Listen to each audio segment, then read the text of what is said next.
Hello and welcome. Welcome to Understanding API Gateways in a cloud-native ASP.NET Core microservices app. My name is Iris Claesson. I'm a .NET MVP and I'm here together with Matthias. Hi, my name is Matthias Carlson. I'm a partner and technical fellow. I'm also an Azure MVP and a developer MVP. So happy to see you. Today's moderator is going to be Anbo Mani. He'll be answering some of your questions and also passing on some questions to Matthias and I. If you want to follow along in the tutorial, this is the link. However, we do recommend that you do this at your own pace because some of the scripts actually take some time, and it's better that you focus on the live video, which will of course be recorded and published after we're done. So you can always go back and watch the video again if there's something you need to rehash. So for now, just follow along, watch us, and wait with the tutorial until we are done. The learning objectives for this tutorial, we're going to cover a lot of things, so we're going to have quite a fast pace, but hopefully it'll all make sense. We're going to be talking about deploying an existing ASP.NET Core microservices e-commerce application to Azure Kubernetes Service. Now, if you follow the tutorial, you're familiar with this application. It's been used for the other tutorials as well. They are also being recorded, so if you want to sort of watch the other tutorials before you do this one, you can do that. What we're going to do is implement something called a Backend for Frontend pattern by using .NET. And in addition to that, we're going to, of course, deploy the microservices application to an AKS instance using Azure Application Gateway. So we will be talking about Azure Application Gateway, API gateways, Backend for Frontend patterns, as well as ingress controllers. So we're going to expose this BFF API outside the cluster by using the Application Gateway Ingress Controller. We're going to do that at the very end. We have a lot to cover, so hopefully we'll manage to get through all of it. Yeah. So with that said, let's get started. Yeah, so if we go over to my screen, we will see here, we're going to set up the environment. And as we said, we will cover a lot. So we will start with no resources at all. And for the whole of this exercise, we'll be using the Cloud Shell. I will just start quickly by kicking off deployment and then talk about it because this will take some time. Yeah, and I remember that you've done something really smart, actually. You're using a separate subscription for this tutorial, right? Yeah, and that's something that's important that I will... AC is the Azure Shell. And here it's important to, if you have multiple subscriptions, you will need to set the active one. Oh, interesting. Let's see, we will just start here. You will have to set the active subscription, because otherwise you will probably add your resources somewhere else, and you wouldn't want to add it in your customer's subscription. You will find your subscription if you look on the subscription pane. You can just copy it to the clipboard and add it there. So I will... Because the shell gives you access to absolutely everything, which is kind of cool, but also is also a potential problem if you don't double check that you're using the right subscription. Yeah, and if you look on the first page on the course, there's a script you will run, and I will kick it off because it will take a couple of minutes. So what this script essentially will do is it will fetch the Git repository. So everything you see here is available on GitHub. It will ensure that we have all the right SDKs. So we will see that we have the .NET SDKs needed to build these applications. It will ensure that we have the code in place.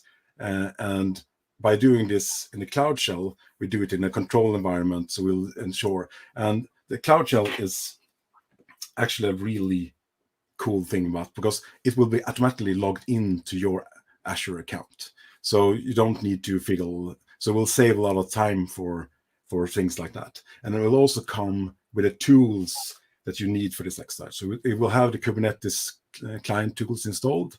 It will have the Azure CLI installed. It will have those up to date with the latest versions. So you don't need to, because often when we do these kind of exercises, like the big thing when you start, how do I get my environment up? This will get it up and running. And Yeah, it's obviously also, you could run things locally, right? But that would yeah, just take a bit more work, making sure everything well, is up to date. yeah, if you run it locally, you will need to install the Azure CLI. You will need to install the Kubernetes tools, the Docker tools. You have everything in place for those. And one big thing you see here also is that you actually get a VS Code instance in your Cloud Shell, which I find is really helpful. So that actually means that you can edit files, you can watch files and so on in your shell in a graphical way. And if I don't like Bash, Well, if you don't like Bash, actually, you get out of can here. switch. No. You can switch to PowerShell. Important for this exercise, though, is for this exercise, all the scripts are Bash scripts, so you will need to run them in a Bash shell, and that means if you are on a Windows environment, you will need to use something like Git shell or some other Bash. If you're on a Mac or Linux, that's possible. But the advantage we here by using the Cloud Shell that is available in Portal, and you can access it by this button up in the shell always, or which means it will have set up. And this is actually your own Linux VM. So all your data is personal. It's stored in Azure files storage, so you can see those files again. And it's a Microsoft version of Linux, right?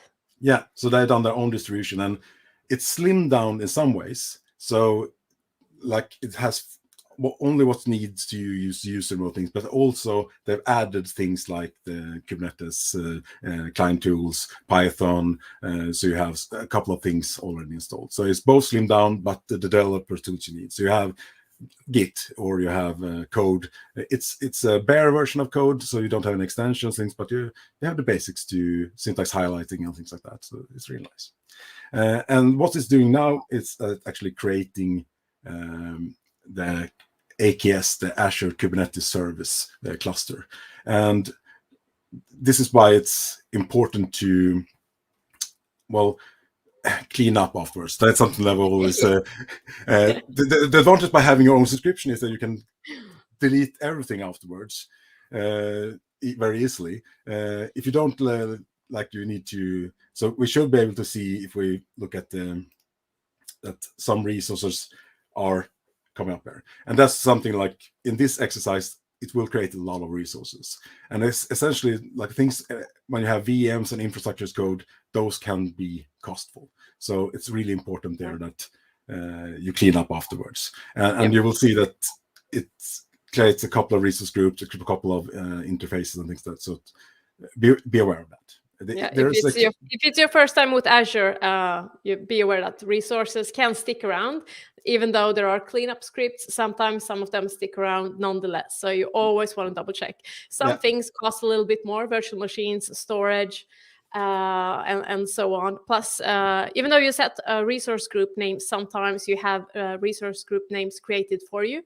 So you always want to go through it all manually and just really double check. And this is normal for any cloud service provider. This is not Azure specific. I've had the same thing with Amazon AWS. So yeah. Yeah, it's important because you don't want that surprise that I left my AKS cluster running for a month and now I can't eat or something like that. So that's important to have those kind of things. And so when you can, and own subscription is because then it's easy. Otherwise, watch for other. And there is a cleanup script at the end of the course when you go through the steps. But I would say go in and make sure that everything is cleaned up afterwards. Because sometimes there can be timeouts and things like that, or run the script multiple times. But I will otherwise go in and see that it's running. It's stored. And if you have pay as you go enabled, it might be a good idea to set. I think they're called budget alerts now. You can configure alerts, and I've done that, and it's been a lifesaver because I have pay as you go, and I did a tutorial on document database, and I left it running, and I also published PowerPoint slides with all the information, which obviously you're not supposed to do, but hey, I had a little brain fart, as they're called, and that cost me a lot. But thankfully, I had an alert, so I was able to remove everything, including the slides. Yeah, and that's really hard to. it's really hard to know, because the first time you run the service, like Azure Functions doesn't cost anything because that's based on invocation. But a good thumb rule: as soon as you're creating infrastructure, there's a potential cost, like things like load balancers, network logging, anything like that can be.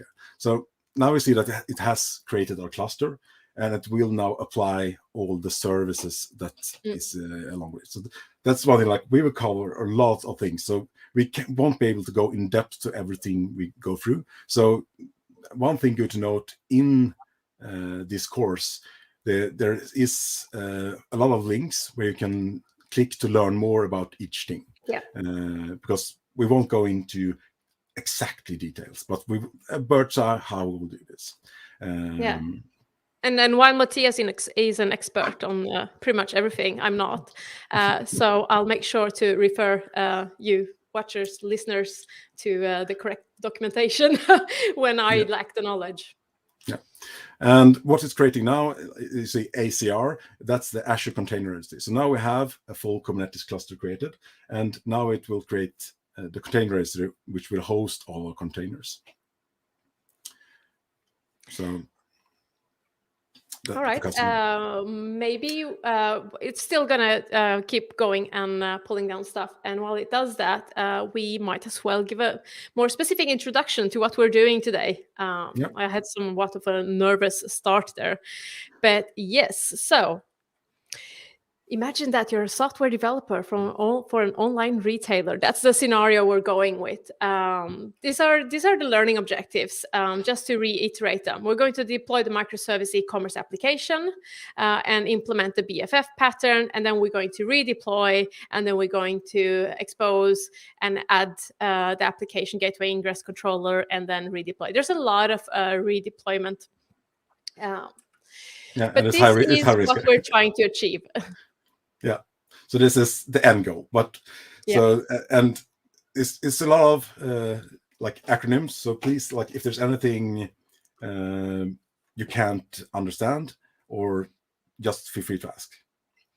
Yeah. And I will bump my Zoom to her. Yep. How's the deployment going? Perfect. The deployment is done. Okay, cool. I just want to add one more tip regarding lingering resources. There is a Azure Storage Explorer. If you have storage, if you have disks lying around and you're a little bit unsure what they're being used for or what you have on them, you can use the Storage Explorer to take a look. So you can download that to your desktop and take a look. Yeah, and that's really good advice, because you don't want to pay for what you don't use. And so here we see that the script that's provided with the learning path has executed, and it has deployed. And the last part of the script, it will output the essential parts that's deployed that is good to know. So we have a status web, we have the actual SPA application, and we have things where things are logged. So if we check the status page here, I have to say, it's like I don't know if I'm just easily excited, but it's really cool that you can click on the URLs. Yeah. Has this been around forever in any CLI or? Well, if you've been using things like iTerm on the Mac or things that it's been around for a while, if you used Windows 11 or Windows 10 with Windows Terminal, the new one, actually the links will be clickable. And well, you see here, this is actually to be expected because it's just starting. So. Yeah. You might, in the course, first see a 503, like, get out of here. Then we will get the bad gateway because it can't reach the endpoint. And this is because the containers are still starting in the cluster. So, and now we will see the first half of. And here we see like a lot of red in the beginning. So during the startup, we will see, hopefully, things go to green. Well, this is going green, and also you can see that this health page is using the AspNet health checks, and it will refresh automatically every 10 seconds. So this is a really good page to have an eye on, and it's all services use the same thing here. So while it's spinning up, we can review the code that we will be going through this course. Yeah, and we'll just keep the health check tab open because we'll go back to it. It's up there. Everything's running. Yeah. So what we'll see here is we will go through the aggregators through this course, we have an existing shopping aggregator. We have a new sales aggregator that we will implement. We have services for the different underlying services. We have the web, which is the spa application. And we also have the web status page that we just saw. And we also have a deployment folder here where we have the Helm simple will be where we have all our Helm charts and also all the scripts I'm running here are available here, so you can view them yourself and check what they're doing. Yeah. And everything's available on GitHub if you just want to take a look and not. Yeah, essentially what the script did is, so if we do, it just cloned from here, so it's on GitHub. So there's nothing hidden, no magic here. Everything is available. So hopefully things will turn green here. Yeah, I hope so. I've done the tutorial many times. I haven't had any problems. So it would be so typical if this was the first time. Well, we're flying from high altitude here. We're in the cloud. I mean, so there's always risk. Some things expect to take time, especially during this course. So when I did the deployment, we have had between 3 minutes and 12 minutes has been for deployments, because it depends on Azure resources and things that are deployed and what's available and whatever in the cloud. And you mentioned also that if you have a new subscription, it's going to take a little bit longer because you need and that's important to note, because if you never used the subscription before, it won't have Azure deployments are using the Azure resource management, like the ARM you will hear a lot, and each ARM thing has a provider, and it won't take all Azure. If you don't use them, they won't take them by default. So it will add some, like AKS is a new provider, or if you do a .NET aspnet website, it will deploy the web provider. If you do an Azure container instance or registry or whatever. So the first time expect it, and now lo and behold, everything's green. So now we can see that if we go to the spa application by clicking out here, it's up and running. So we have actually deployed the spa application. So if we just gonna test that it actually works, in the course we'll log in to the site, and conveniently here we have the credentials. Don't do that at home.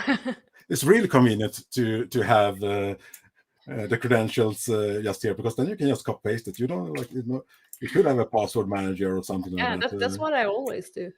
Yeah, especially, and I mean, it has special characters and numbers and everything. So I mean, it's a really secure password.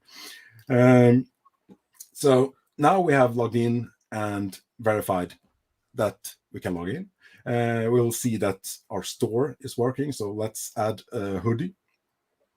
We can see that, well, the shopping baskets come on, and we can then check it out and place the order, and hopefully it appears. So we know that the basis for our applications is working, and these steps are also listed in the course, so we'll get there.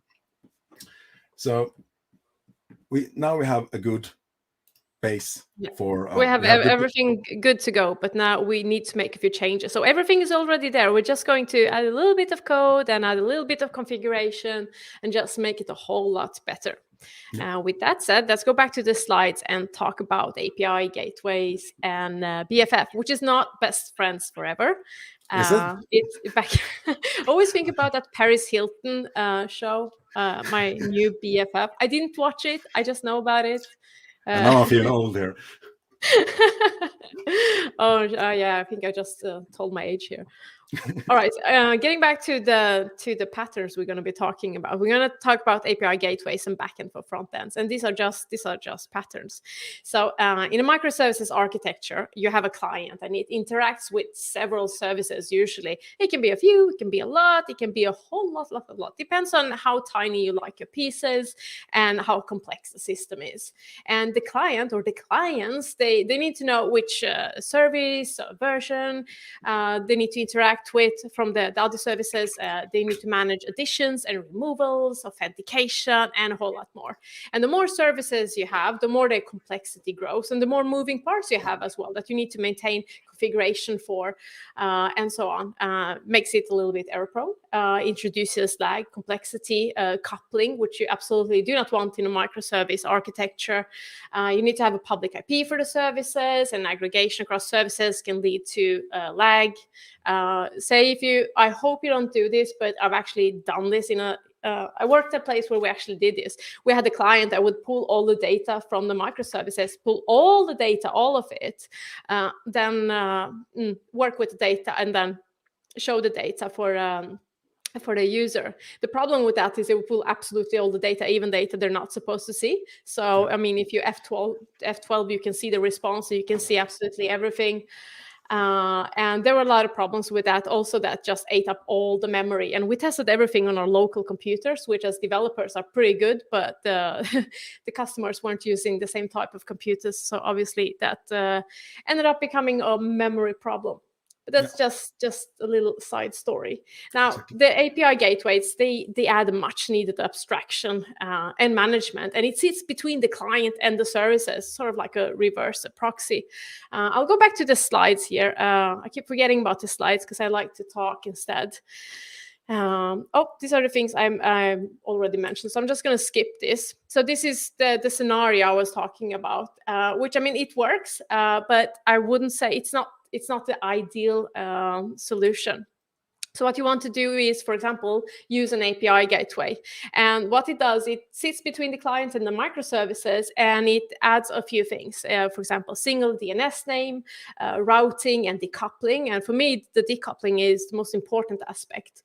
It can aggregate responses. It can do rate limiting, SSL termination, and other offloading, such as authentication, blacklist, compression, caching, and API versioning, which is always a pain. So it is, and it's nice to have a single front of things. So we can start by going over to me and deploying. So here we have the code, and for the code itself won't be very important in this exercise, but what we'll do is that we will add a new API essentially.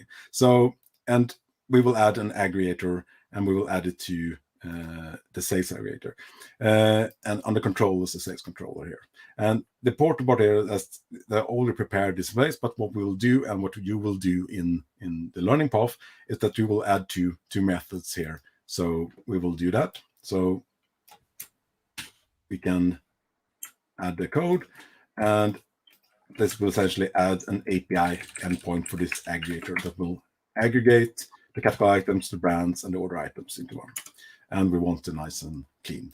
And we'll also add the helper method here that does all the nice thing here. So we go down there. And the aggregators, that's the backend for Frontend. Exactly. And as we will talk about, it's really important for other workloads. So if we go to like a mobile app, you don't want to send the whole database to the mobile phone. You want to aggregate things to have a tailored view. So important note there, like just this any editor, you will see a little star or dot or whatever up here when you edit it. You can just Control S, or in your menu, go save here. Or if you're on a Mac, it's Command S, as you would expect. So now we have added the code and added an API. We will also need to tell that like both the health check that we have a new API in it. So if we go here to the Helm simple, and we will go down to the web status, where we will enable the health check for this new. For convenience, it will be down here already, so we can just uncomment this. So this will add our new web aggregator, and same, don't forget to save. And we'll also add the identity, so that handles so it can access resources and things. So we'll go into this template, and for convenience, it's already here, so we'll uncomment that and save it. So now we have done some code changes. We have added a new API. We have done some Kubernetes changes and configured those. So we would like to actually build this code, and we really, for this, we have some ready-made scripts in the deployment folder. And one important part that I didn't tell you, Control V for pasting on a Windows machine won't work here. So Shift insert in the couch. So that's very important, but otherwise you will be surprised. And that's because it's a shell. So things like Control C will cancel a process, and it's used there. So here we will see actually some cool thing. You see ACR build, and this is Azure Container Registry build. So actually we won't build the container in the Cloud Shell. And this is a feature many don't know about, that container registry that can actually build containers. So that's, and what it will actually do, it will package your resources, the folder, into a tar zip file and upload it to the container registry and build it remotely. And you will see the full build output just as if you had built it locally. And this also is really nice because you don't need to have a working Docker just to try it out or try the learning path out. Oh yeah, I know. I keep forgetting to run the actually Docker updates on my computer, and it's been ages, and they've been sleeping. So when I once decide to run all the updates, let's see if Docker still works on my computer. So I appreciate being able to do stuff somewhere else where things are up to date. Yeah. So what we're building now is the identity image that we changed to have, so it has support for a new service. And after that, we will build our web sales aggregator image. So while it does that, let's talk a little bit more about API gateways and talk about the BFF pattern. So this is what I was talking about, the API gateway. So you can see how it sits between the clients and the microservices. And as you can see in this scenario, we have a client mobile app, a client spa web application, also a traditional web application. Sometimes you want to have device type specific APIs, and this is where the BFF pattern comes into play. This is it's a variation of the API gateway concept. It adds more to it, and basically it adds device type specific APIs. So sometimes, for example, with the client mobile application, you want to have different types of resources served, and you maybe don't want to have the same access in the API as you would with a traditional web application. Different scenarios. So this is where the BFF comes into play, and this is what we are doing now. So as you can see here, we have you can have different API gateways. But what makes it even better is using the web aggregators and the backend for Frontend pattern. Now, web aggregators, that is obviously also a pattern, and you can read more about this on Microsoft has in the documentation, they have a section where they cover all the different types of patterns, and you can read about them. It's really interesting. The web aggregators do exactly that. They aggregate code from different microservices and serves them up as a single response. And you can do that for device type specific APIs. Yeah, and this is really nice because you have a single endpoint for your mobile applications, your web or spa applications, which means you can change everything on the inside without needing to redeploy clients or everything. So that's a really big strong point for this and kind of scenario. It acts as a broker. Yeah. And so there's a question regarding what's the difference between this and the reverse proxy. Well, there's a lot. Well, both, like in a like if you just do the simple way, it's no difference because it is what it is. So the thing is, what a reverse proxy doesn't have is the registration of the services or things like that. But essentially, the idea is the same, that you have something on the outside you want to route to the inside with certain rules. So it appears like one application on the outside, but it can be multiple applications, and you can do that with a reverse proxy. What the ingress like this or this adds is the discoverability between services, and also adds more features essentially, so you don't have to manually edit things and hack them together. So can we call it a feature-rich reverse proxy? In a way, because what we will use in this scenario in the beginning is we'll be using what was essentially Nginx, which is in the basics a reverse proxy in a web server. Yeah, I remember I've done this using with application request routing in IIS. like not the poor man's solution, but the way we implemented it was sort of the poor man's solution, because we manually updated all the configuration files. So I'm not going to get into details why we did that and how we did that, but yeah. So if we go over and check my machine again, we will see if we go over to my screen, we will see there it is. I triggered the next script too, because it essentially was the same. So we triggered the web sales aggregator too, and it also built using the ACR in this exact same way. So now we have the 2 new containers deployed to our own private container registry, and of course we would like to deploy those to our cluster. Before, the cluster has been using publicly available image, but now for these 2, it will use our own custom. So the first thing we need to do to facilitate the deployment scripts that are available in the learning path is that we will need to fetch the external API that aggregates everything together. We can do that through the command line using the Kubernetes thing, and we will find the ingress service, which is in this case an Nginx ingress. And the important part here for the next step is the external API. So we will deploy using a deploy script that's provided in the course. So it's in the deployment folder. And the important part you will see in the course is this last part here. We will remove, that is the IP address, and we will replace it with our, because you will of course get your own IP address for each cluster you deploy. So let's copy that and insert it and get all the numbers is important. It's very picky that way, and start that one.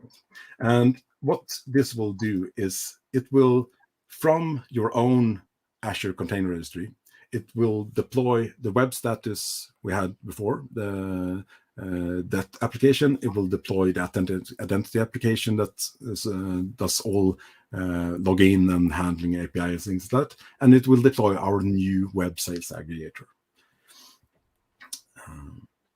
Can we take a quick look at the aggregator code? It's not a lot, but a quick look. And not on the slide, on the computer. We like code. Yeah. So if you go back, so here's the aggregator code. Yeah, so it does exactly what you'd expect an aggregator to do. Yeah. And meanwhile we can see here, which we simultaneously we'll see that our new, everything isn't up and running. It's creating the new container with a website aggregator. And if we go to here, we will see that a couple are red, just as expected, because they are in redeployment. So at some point in the course, when you take a look at the containers, it says on one of them, image back off. It just means that it's trying to pull the image and it's not succeeded, but the back off part means it's going to keep retrying. Yeah. And that's one important part with why you use things like a Kubernetes, because it will monitor the health. We try to restart containers that die. So what you will see the first time you deploy is that you will see that the web sales aggregator never succeeded. It will be, you try to pull, but that container isn't available yet because we didn't create it. But now we have created it. Yeah. So let's see if everything is up and running.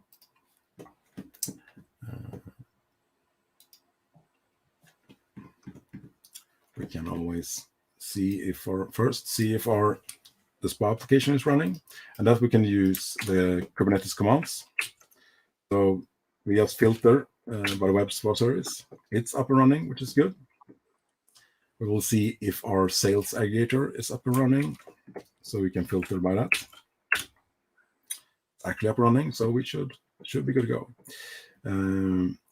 So one way here to try our new aggregator, as it's and it's a really good feature here, is you can actually, by Kubernetes, go into the web SPA container and try a request from it. So even if we haven't started using something, we can try it from that, because none of the services are available by default. And that's also a big part of the Ingress thing, that only the things that you choose to expose are available externally, which is also a security feature. So we can choose to have some services only available for the BFF and all expose those through like an aggregator or things like that, or we can choose to have that. So let's go into that. And in the course, you will see a command like this, and we will replace the spa pod name because it will get a new name each time because there's something we will be able to scale. The web aggregator only has one, but if we have multiple, we will see multiple names here. So let's copy that and replace. And you can start like this. Important part here is there's been a breaking change in the command. So if we just run it like this, you will see a depreciated future version thing. That's just because to be sure that what's new and old, they want you to do it like this. And that's not in the course, but a good tip. Well, so it was something that we will remove in the future. So now we're actually in the Cloud Shell inside our Kubernetes container pod. And this will allow us to actually try something. And this is a Linux pod. We can actually try a curl command. And just to see that our new aggregator is up, we will try to fetch the Swagger thing. And here we will use a website. You will see the IP, and this is an internal IP address of the website aggregator. So we will paste that in. And it doesn't matter what we see, but actually we can see that we get a Swagger page and it works. So when you're done. To recap, we've implemented, we have 2 aggregators, right? Yeah. So, rebuilt and redeployed. Yeah, which is connected, and now we're back in the Cloud Shell. So this is a really good thing to be able to debug things. You can directly go into your container, and often, I won't say often, but often can be things like, oh, I configured the inside outside wrong, or you can always see, can I reach a service? So this is really good. Like, you should probably maybe not do everything in production, but it can be a good way to debug things and get logs and things. Because one of the other site we have in this, we have a getsec log to you and things like that. So we can, if we go back to the URIs,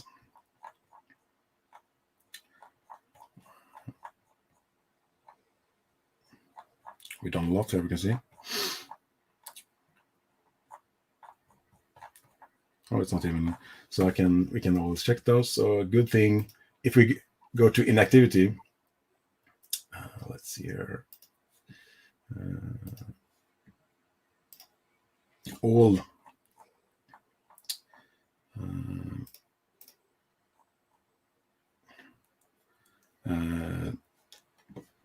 All the, let's see here, if we see, all the IAPs and things like that you get, but also a getsec there.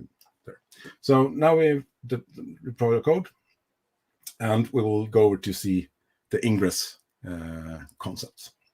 All right. So let's go back to the slides. As you probably noticed, I sort of skipped some of the slides, mostly because I think it's easy to just talk freely.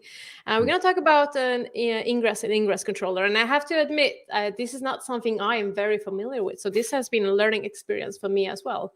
And I really like the combination of me and Matthias, because we have one who's sort of new to this stuff and one who's a bit more experienced.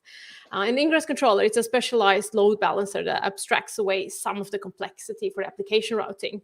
And the Kubernetes ingress controller, it's a part of the cluster and accepts traffic from the outside. And there are different implementations that you can use. Nginx is a popular open source ingress controller, a web server, and it's quite easy to configure for quick start and so on. Allows a little bit more advanced and specific configuration. However, we can get a little bit further with Azure. So what we've done so far is we've implemented 2 web aggregators. Those are our BFF patterns. Those are our API gateways to specific parts of the application aggregated response. So we have not done the device-specific API implementation that we talked about in the slides. That was just an example. What we've done is we've added 2 aggregators to show how you can work with aggregated data from the microservices instead of exposing all of it to the client or clients. So what we need to take a look at now is the ingress controllers, because we're going to make some changes there. So as I talked about, typically the Kubernetes services are not accessible from outside the cluster. So we need to configure that. And you need to have at least one ingress controller, and it's responsible for routing the requests, and one or more ingress resources. Route configuration, that's an important part, because the API gateway, it has a single entry point, but you need to know where you're going to go to the different microservices.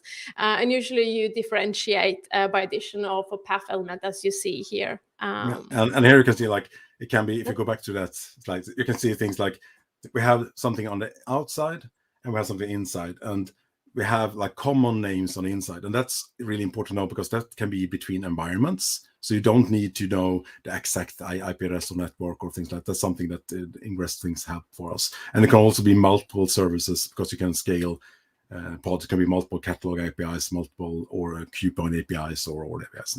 So that's good to know. Yeah. So essentially we open up something.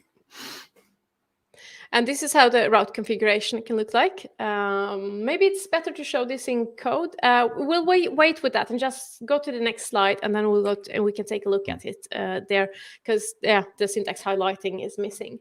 You have we talked about the Nginx ingress controller, which is nice, but we can also use Azure for that.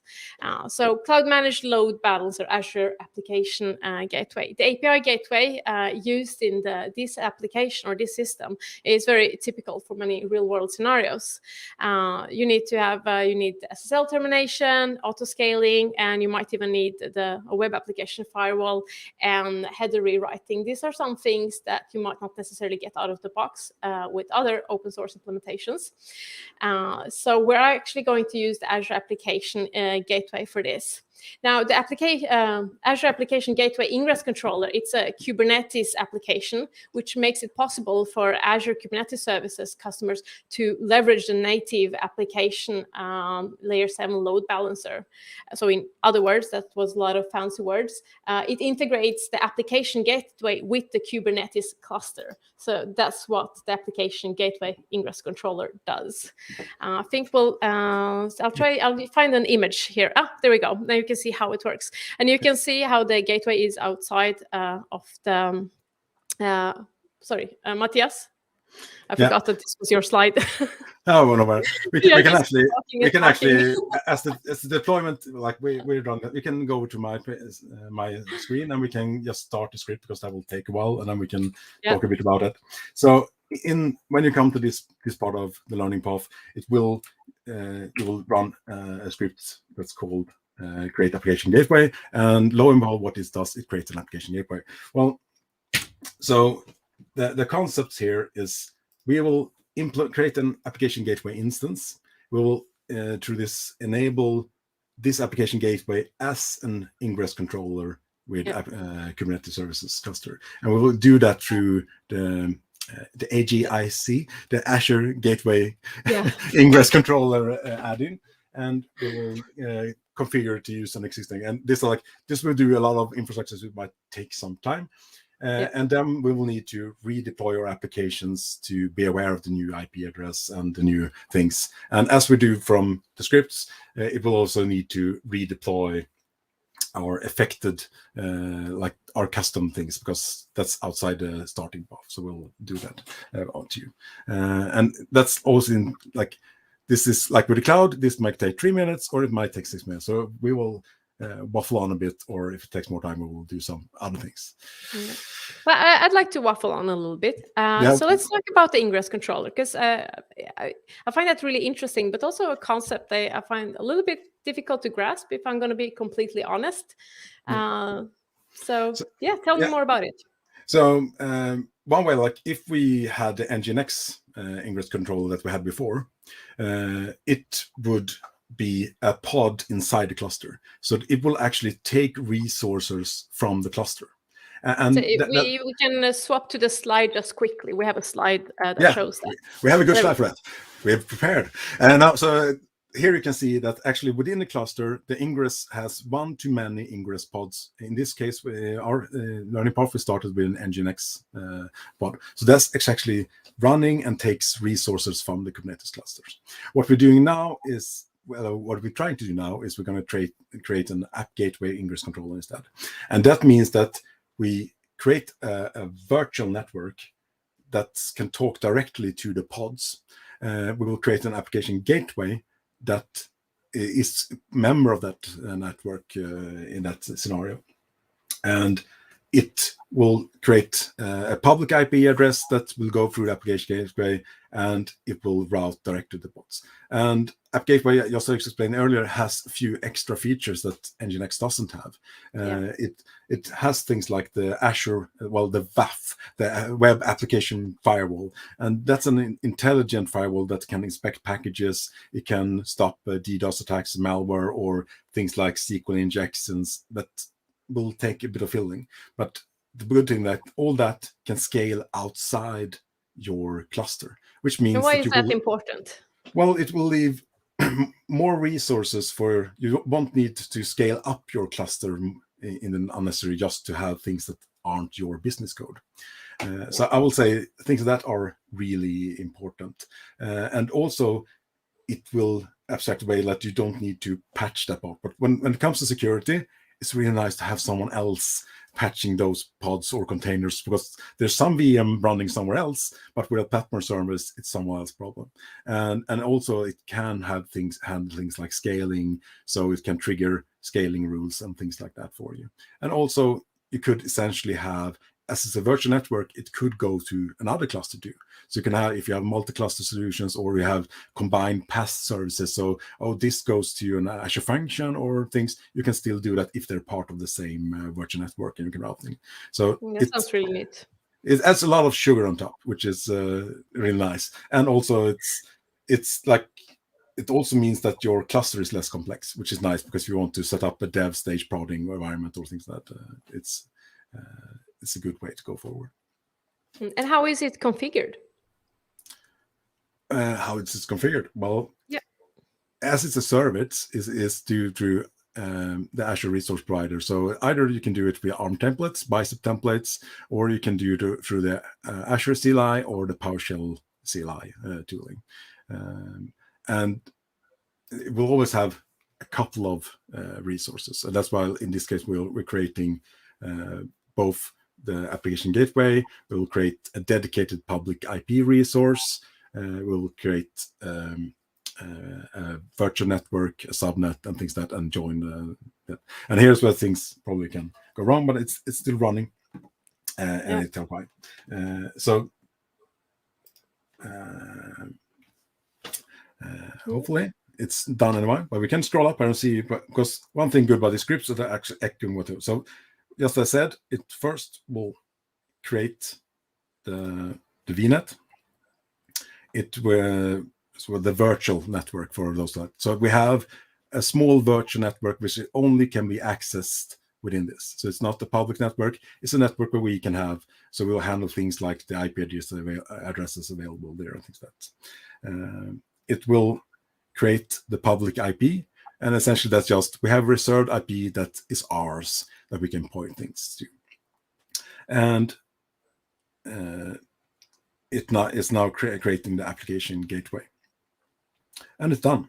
So here we can see what it will actually output a couple of things. And the important part here is the application gateway IP things. And the script will do this for you, but essentially, like, if you want to abort, all these are just export commands, and that is, so you can, if you would re-enter the course, you can just copy paste this and keep them, and exports are there available for the next following scripts. Some scripts are they're adding this by default. But good thing that this is something important to note through the course, because this is the public IP of your new system. So we chase from the cluster public IP to the application gateway public IP. So what we will do next is that we will configure our new, so if you see our deployments here, all have been in the simple here. And here in the Ingress folder, it's good to know, here are all, so we won't go through all, but here are all that essentially changes the ingress for the services. So we will, to be like the chef prepared, we will just copy those in the exercise. So we'll copy all the ingress to the simple one that we've been using. So that means that now all that were in ingress here will be in our simple, and we can always verify that by checking here, and we see that now we will not use it said nginx here before, now we'll use the application gateway here. So let's see where we go next. So next we will enable our application gateway in our Kubernetes cluster. And here we have a script that actually will enable the application gateway service by using the application gateway ingress controller add-on. Yeah, I believe there are two ways you can add it. One is through the add-on, and the other way is through Helm. Yeah. I'll just assume that the script uses the add-on because it's called add-on. we hopefully assume this. Well, while it's running, we can just take a quick look at the slide again. Just look at the proposed solution, which I guess is not a proposal anymore because we're doing it. So this is the end result that we're aiming for right now. So we're adding the application gateway, and you can see it there between the client applications and the AKS cluster. That's correct. Yep. So let's see how it goes. Back to Matthias. It's running. Shouldn't take too long, but essentially, let's see. Hey, you never know. Well, what it does is actually descriptive. Like it enables the add-on. It should hopefully enable peering between the new virtual network we created and the cluster. So we're running a lot of things. A lot of things can fail, but so far it's running fine. But we don't know. But essentially, that's what it does. So it adds to the Azure Kubernetes Services, so it's adds support for this, essentially the gateway. Yeah. So we're creating the application gateway instance, we're enabling it, and then we're configuring the ingress to use it. And then we need to do some cleanup, redeployment, and redeployment again. Let's see if there. Actually, I noticed. I think we've got a few questions. So while it runs, we can go ahead and answer a few of the questions. Yeah, we can. How is BFF? How is this BFF pattern handled with canary deploys or service mesh? I don't have an experience with service mesh. Do you, Matthias? I don't. But what I would say in canary deploy, that will be on the pod side. So you will probably do like an. If you set to your service that there should be this has 8 pods or something to scale out, or 2 pods to be simple, you could say that one pod will deploy with a new service and one pod will have the old, and that could be a canary deployment to try something out. But that would be one way. But otherwise, you can also have many have the defaults to have like a dev, staging, and prod environment, and you can do exactly this to try them out. Yeah. So that would be done. But one way would be to have spin up a new container and have let's go to details, but you can say how many you want in each, and that would be similar to what I have app service. And also, like, there's more, like, if you need more advanced than application gateway, there's also things like you have front door for global services. If you have multiple clusters and things like that, it can be global. And you have API gateway, API management services for APIs. If you need more advanced things, like you want a portal, or we want things like multiple VNets, more support for that, you can use that. So actually, it's executed fine now. So now if you go back to me, you will see that the script is run, and hopefully everything is okay. And if we go up to see, we will see all it's done. It has done the role, added everything, it's enabled.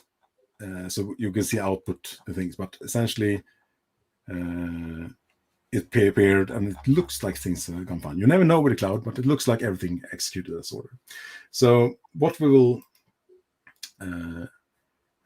do now is that we will clean up the old Ingress server from. So we want to be using the one that we are using now. So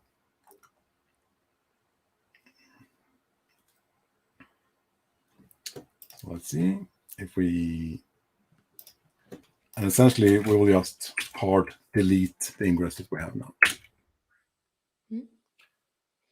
I'll just answer a question while that runs. Oh, it's already done. I'll just answer a quick question here regarding the BFF pattern. I'll just say BFF because I saw my tongue gets tied when I try to say a lot of B's, because we're both Swedes, but I seem to be struggling a little bit more with my Swinglish. So the BFF pattern, it's not a design pattern introduced by Microsoft. It's been around for quite a while. It's a variation of the API gateway pattern. Yep. And so if you go back to the ones I was looking before, is all the scripts that run will save their output in a couple of text files. So this was why so you can get both the URIs and things if you go on.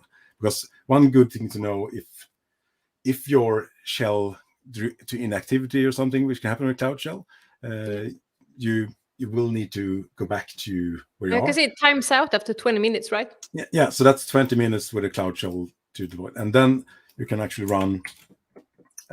And this is also in the beginning, on the first page in the core learning path, the same script. But essentially, you can do this, which will go into your home folder and where we are working and start code as the instance.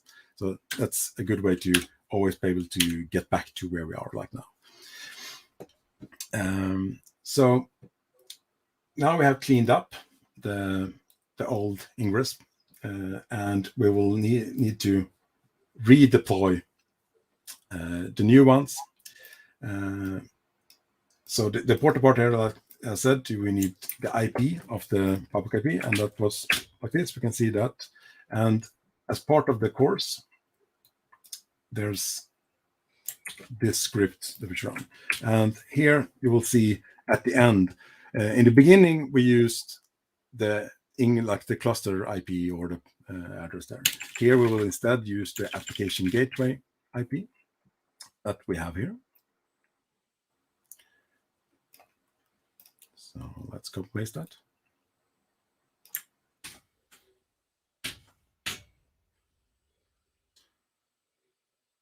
So this will deploy all containers except the ones that we added ourselves. So, but it should be fairly quickly because the cluster is already in place. So it's just essentially just redeploying them and doing those help jobs. I mean, you never know. Things can vary with the cloud because it's an Azure components, but well, we can maybe take another question here while we wait.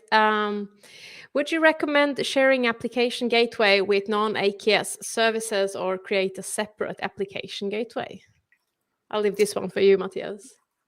Well, it's always hard when it's best practice, but I would say if it's in the same, well, you could always peer networks, but the Application Gateway is tied to a public IP address. So if you want to share the same URI, then it will need to be the same Application Gateway.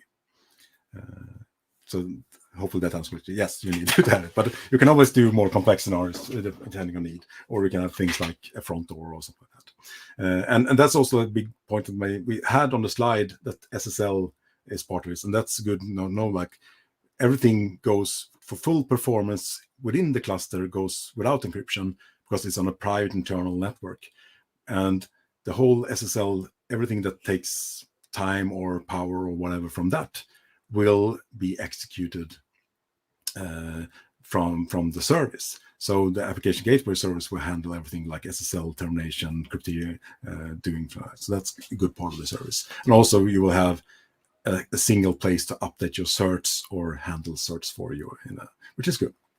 Yeah.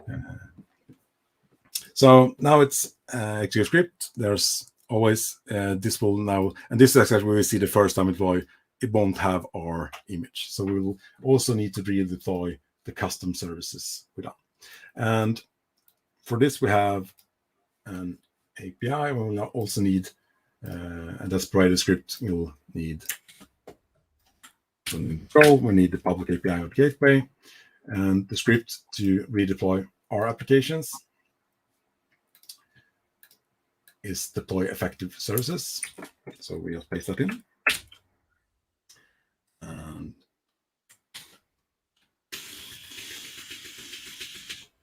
you have a mechanical keyboard, right? I do now. Well, I had a softer one, but I had, as a good, I like to get the pulse up before this. My CPU fan died just 30 minutes before the show, so I had to pull everything out. So my quiet keyboard is somewhere under the table, and I'm doing the cab style with the top off on my computer at the moment. Well, I have. I don't know if you can see in the webcam. I have a Docker keyboard. Yeah, that's nice. I have a ducky one. That's it's actually a WASD keyboard. I got it at the Docker conference. Yeah. Blue switches, of course. Oh, yeah, that's nice. But the microphone won't pick up the. I have blue switch on my other keyboard. That's somewhere else now. So it's best. But that way you hear it's live and things that probably will see that I will if we go wrong. But yeah. So one thing now that part of sort of like because we redeployed things, we won't have our new in the beginning assets. So we will need to the SQL data is fetched. So we'll need to change that. So let's restart the SQL container first. This is all part of the learning course you will see when you go through it. Yeah. So this will delete the pod, which will essentially, because we have Kubernetes, it will delete the pod, but we'll also say we need one pod because someone has says in a deployment manifest that at least one should be running. So it will come up. And then once we've done this, we will need to, yeah. Lars. It's nice. Friends we haven't seen for a while. Yeah. So now we will also need to restart all other services to know about the new Ingress controller. So let's do that.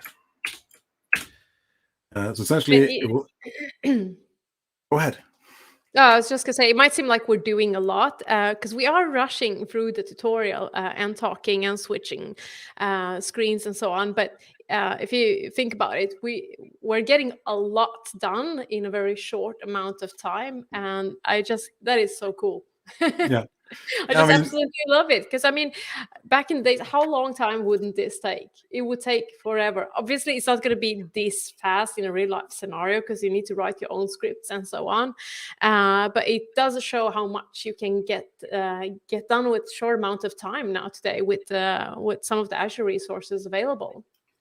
Yeah, and the good thing is like there's so much you get for free because I know many years ago, because I'm old, when you had to get the server, dedicate, you need to phone someone up and they visit you with a briefcase and a tie.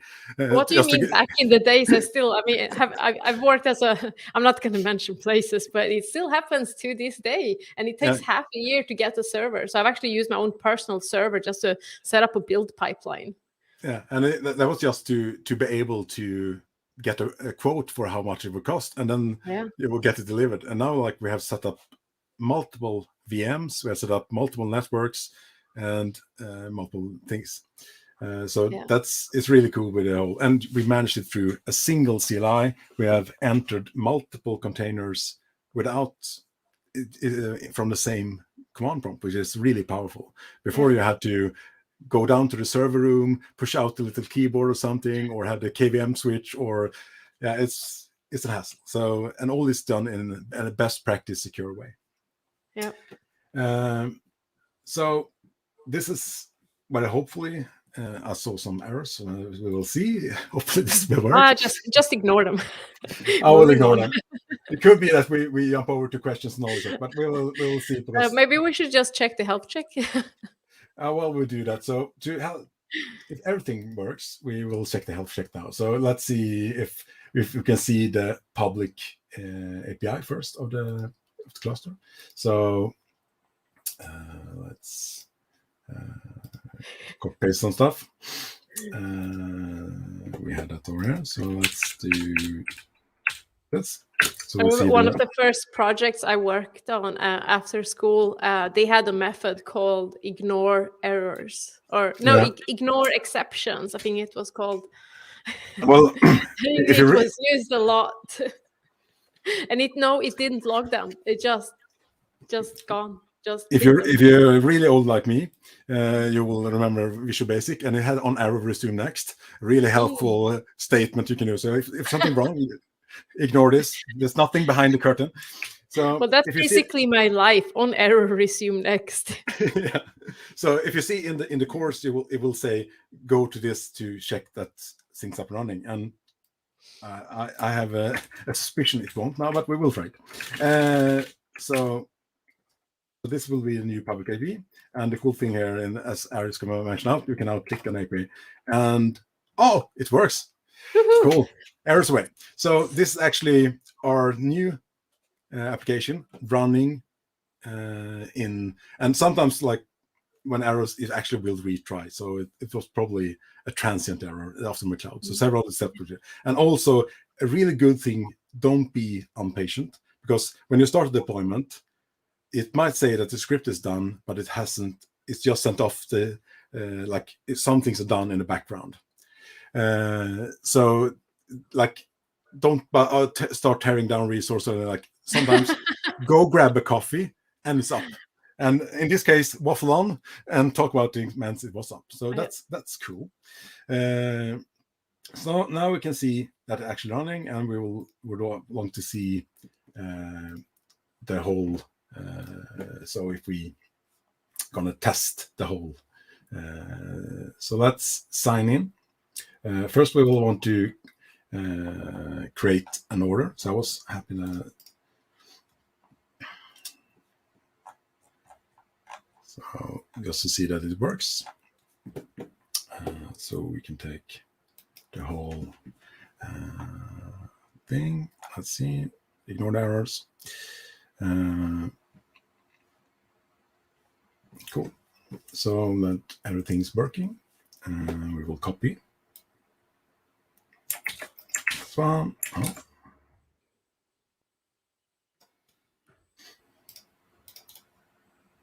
Cool. And a super secure password. It's important to have at least one number because when Active Directory forces you to update your password, you must have a number to increment. Yeah, and now we'll do the same. That's what everybody does that with the password. They just add, or they add the month or year at the end of the password, year and month. Yeah, of course, everyone has summer 01 and summer 02 and whatever. So now we'll do the same extensive integration test as we did before. Yep. We will click, and we had some in the cart. We will check it out, and we can see that place the order, and we see that everything works, and hopefully we will get an order in the list by fall. So let's see. Well, I've done the tutorial several times and nobody sent me a hoodie, so I'm not too sure about this. If it works, it could be a faulty credit card. Oh, it added, so it works. So what we will try now is to go into our website aggregator that wasn't exposed before, but hopefully it's now exposed. Mm-hmm. And we're going to take a look at the sales data. Yeah, and here we will log in with our super advanced. Well, let's authorize. Oh, it's probably because I'm logged in. Is there a logout? Or we'll just do a private window. So we'll take this.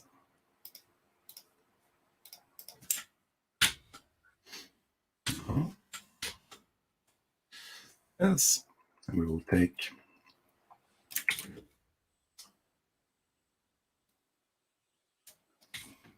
this is how the UI looks from. We'll copy the IP address.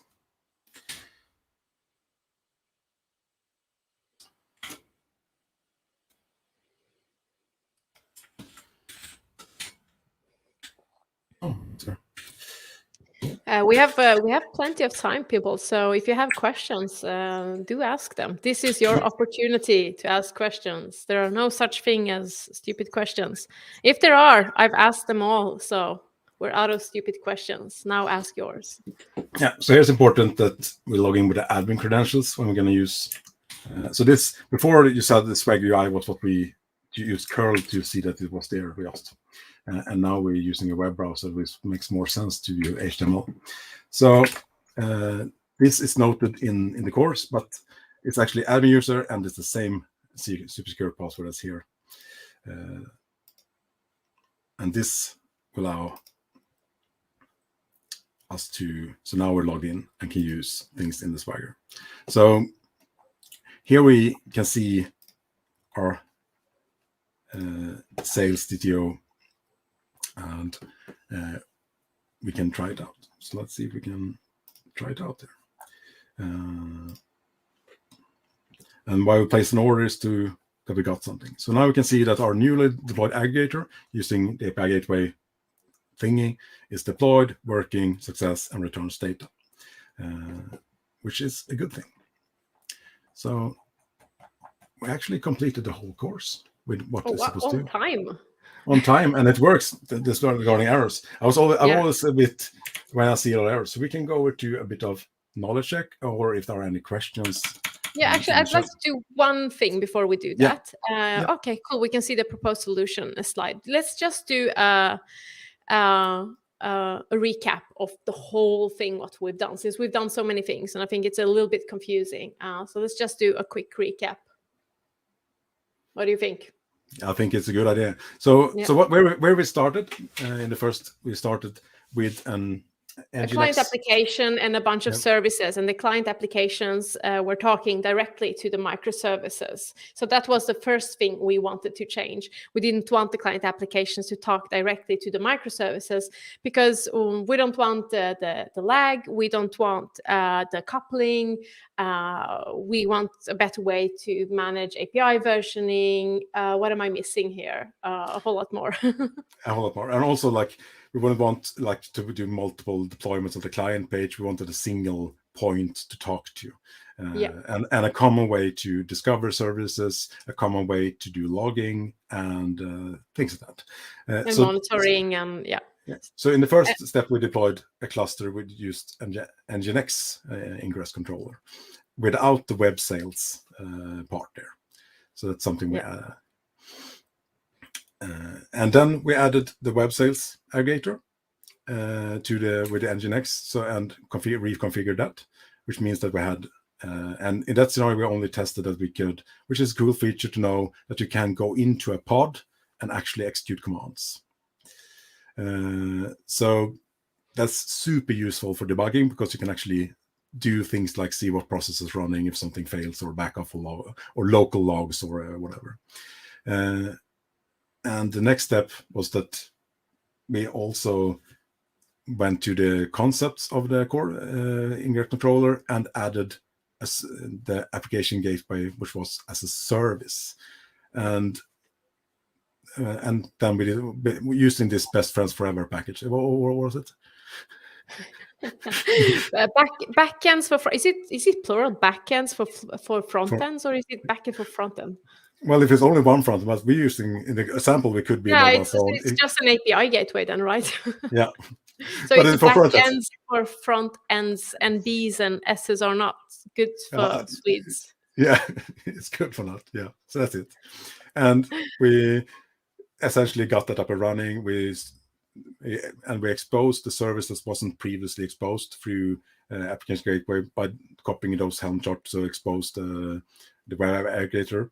And it's also because you use aim.net and Swagger UI, you get a nice UI and a Swagger profile, so you can log into and try it out yourself, which is good documentation, all through the same front. Yeah, which I think it's a super nice feature. And there's more, like if you need something more advanced on this, it's good to know that the others Azure services like Frontend, for if you have a planet scale, you need caching and things like that. But both Frontend and Application Gateway have the web application firewall, which is a really nice feature to have some more advanced things to do things like prevent DDoS attacks, prevent SQL injection, and of course you should do that yourself too. But it's nice to offload that to someone else, so your cluster doesn't need to pay for it. Awesome. Now, it would be nice to get some questions. Otherwise, I'm just going to start making up some questions. We're going to make up questions because, I mean, a really good, we can go to knowledge check. And let's do that first. It's a really good way to know that all the steps have links in the course. So you can learn more about Nginx. You can learn more about all the other things. So a quick to see if you've been paying attention. Knowledge check. You can scan the QR code or just go to the URL. Yeah, to vote. Now, I hope everybody gets this right, because it feels like I've sort of said this quite a few times. Yeah, so the BFF pattern is an extension of what pattern? A, API Gateway. B, dependency injection. C, model view controller or event bus. Or Paris Hilton. How long should we wait? Well, it can take some, as we go over there, which is kind of amazing. It can take a couple of seconds before. So I can see the votes are coming in. So let's see if we reach any people. It looks like most are getting it. Actually, all. Great. Perfect. So we can see, we can probably go to the next question then. People got it right. Yep, API Gateway, which is a correct statement about the Kubernetes Ingress object. A Kubernetes Ingress object helps to set up the communication among pods. B, a Kubernetes Ingress object is created automatically when you set up a Kubernetes cluster. C, a Kubernetes Ingress object is used to expose HTTP endpoints outside the Kubernetes cluster. D, an ingress object can route its own traffic. You don't need any ingress controller. So, as we say in Eurovisions, go vote. Oh no! Oh. No, did I do it? No. Oh, there was nothing here.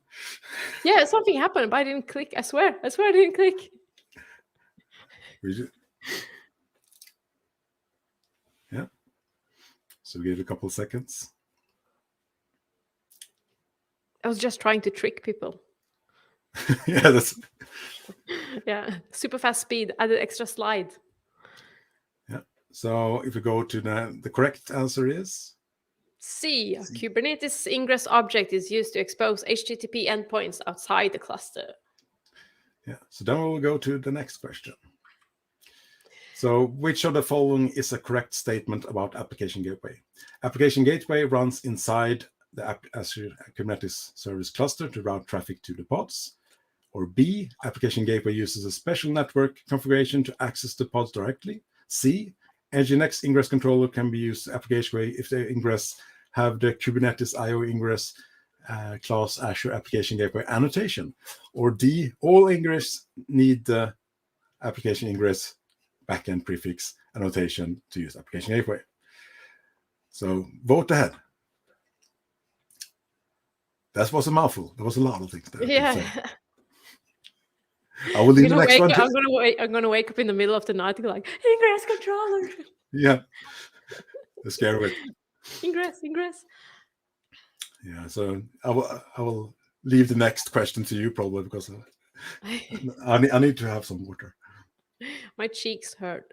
Yeah, we're both on my face. So what's the correct answer, guys? The correct answer is B. Application Gateway uses a special network configuration to access the pods directly. And if you want to read more about it, you can, if you go through the tutorial, I think there's a link where you can click and read more about the Azure Application Gateway, and you can read more about it there. So what's the next question? Oh, there aren't. It's the summary. Oh.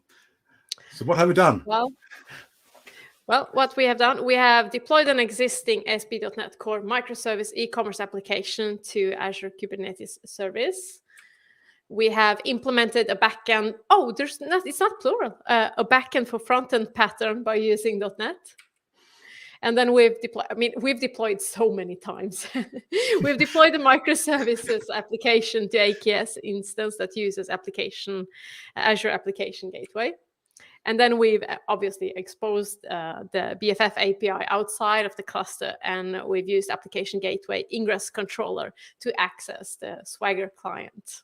Yeah, and that's the important part. That's why Ingress is really important, because nothing's available by default. You choose what to expose publicly. Yeah. See, easy. Easy. Now go ahead and do the tutorial. Yeah, and do it on your own pace. And thank you all for joining. It's been a hoot having you here. Yeah. And thank you, Feel free to reach out if you have questions. I'm more than happy to answer questions regarding patterns. As a .NET MVP, I feel I can answer some of those questions. Matthias is an Azure MVP, so can I say you're an expert? I'll say you're an expert. It's very hard to be. There's so much, and adding stuff all the time. I'll volunteer Matthias as an expert on the. But I can always explain the things I have pain with, and also like a big quick reminder: don't forget to delete your resources after you're done. Delete. Yep. So I will do that. Easy to forget. Yeah, it's easy to forget. And I mean, on the last page of the tutorial, there is a cleanup script, but go in and verify that it's done the job. But also know that it takes some time for deletions to take place, even if there's go check. Last thing. Can you show the subscription again with the resources? Of course, I can do that. So if we go over to This is very un-Swedish, by the way, because in Sweden, everybody's happy if you finish early. You don't try to use the whole time. So we started like this. Yeah. Now we're like this. And here's important to know that there are different resource groups, but there are some that are prefixed, so you will find them. There are some others. And there's one here lingering that, because network watches are deployed in their own. That's a common resource for a subscription. So that's good to know. So what I would do now is you can always do, the good thing is I will type yes here and delete everything. So even if I shared a subscription ID or something, it won't matter, because this subscription will be gone. Make sure it's the right subscription before you do delete all. It looks good. And here you can see that it will take some time to delete all resources, don't worry. But it's important to, unless you of course want to run this as production or something, you should keep it. But it's important to clean up. And you have to be a little more selective. So then you can go into, if you want to be more, you can go resource group by resource group also. So good to know. So that was what we had. And thank you so much for joining. Yeah, thank you.